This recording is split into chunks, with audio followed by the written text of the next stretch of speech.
Wassalatu wassalamu ala sayyidina Muhammadin khatamin nabiyyin wa ala alihi wa ashabihi ajma'in. Amma ba'du. Dewan juri yang dimuliakan oleh Allah Subhanahu wa ta'ala, serta teman-teman yang berbahagia. Pertama-tama, marilah kita panjatkan puji syukur kepada Allah Subhanahu wa ta'ala yang telah melimpahkan beribu-ribu macam kenikmatan, nikmat sehat dan nikmat keselamatan, sehingga pada hari ini kita masih bisa merasakan anugerah yang diberikan oleh Allah Subhanahu wa ta'ala.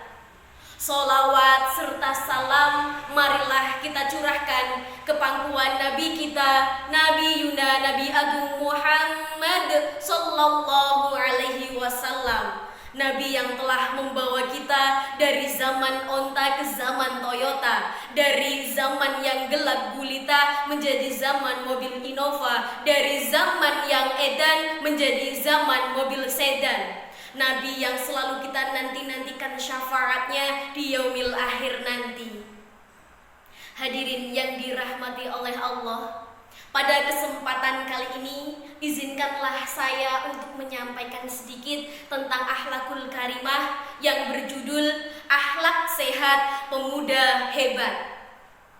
Hadirin yang dirahmati oleh Allah, manusia adalah ciptaan Allah Subhanahu wa ta'ala, makhluk yang diciptakan dengan penuh kesempurnaan, diberikan amanat dan tanggung jawab untuk dapat hidup dan beraktivitas di bumi ini.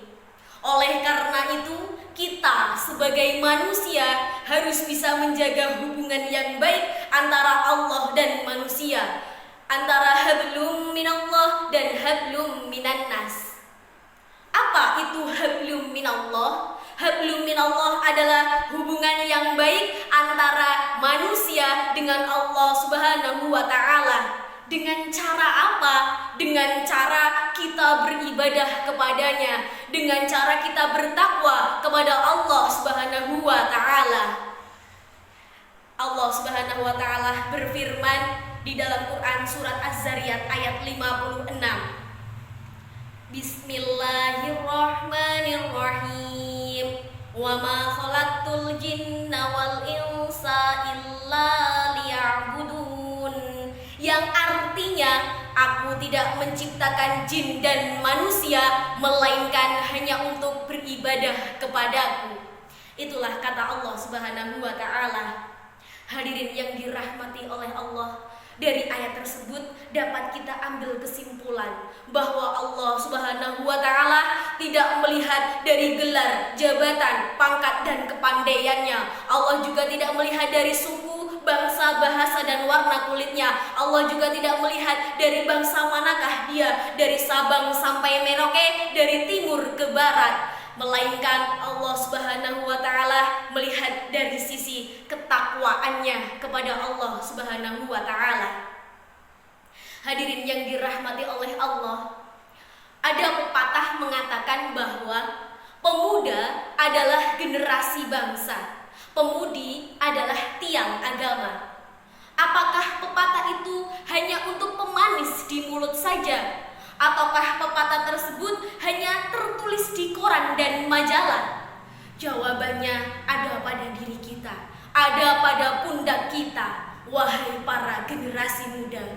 Jangan kamu pernah bertanya apa yang sudah agama berikan kepada kita, apa yang sudah dunia berikan kepada kita, tetapi berbaliklah bertanya apa yang sudah kita berikan kepada agama, apa yang sudah kita berikan kepada dunia.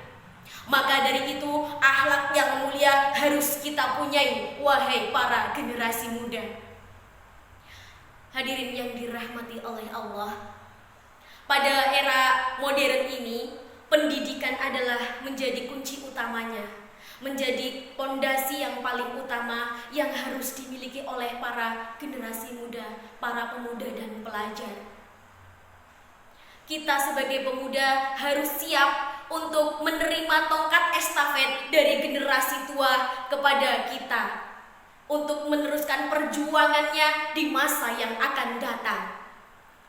Hadirin yang dirahmati oleh Allah, banyak kita temui di sekeliling kita, para pelajar dan pemuda, mabuk-mabukan, berjudi, berzina, minum-minuman keras sudah menjadi kebiasaannya. Di sini berjoget, di sana bergoyang. Katanya itu adalah pemuda, masa depan yang akan meneruskan tongkat estafet dari generasi tua.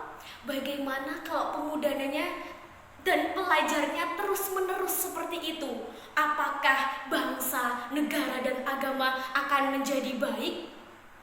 Maka dari itu, wahai para pelajar, para pemuda, kita harus bisa membentengi diri kita, membentengi hati kita dengan memupuk dan membina dengan akhlakul karimah yang sudah dicontohkan oleh Nabi kita, Nabi Agung Muhammad Sallallahu Alaihi Wasallam.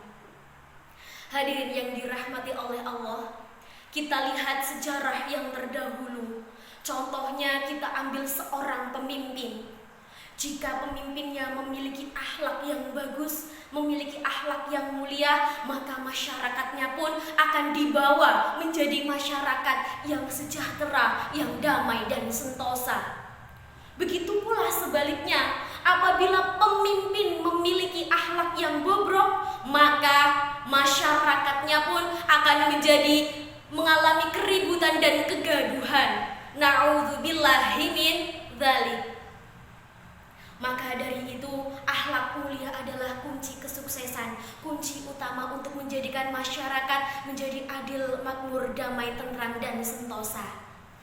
Hadirin yang dirahmati oleh Allah, menjaga moral dan akhlak yang baik merupakan sebuah tiang untuk mempertahankan kekokohan jiwa kita. Kembangkan moral, semangat, dan tekadkan untuk terus melangkah menggapai impian, melangkah menggapai tujuan, melangkah menggapai cita-cita kita. Gapailah kesuksesan untuk orang di sekeliling kita, untuk orang-orang yang menaruh harapan besar kepada kita.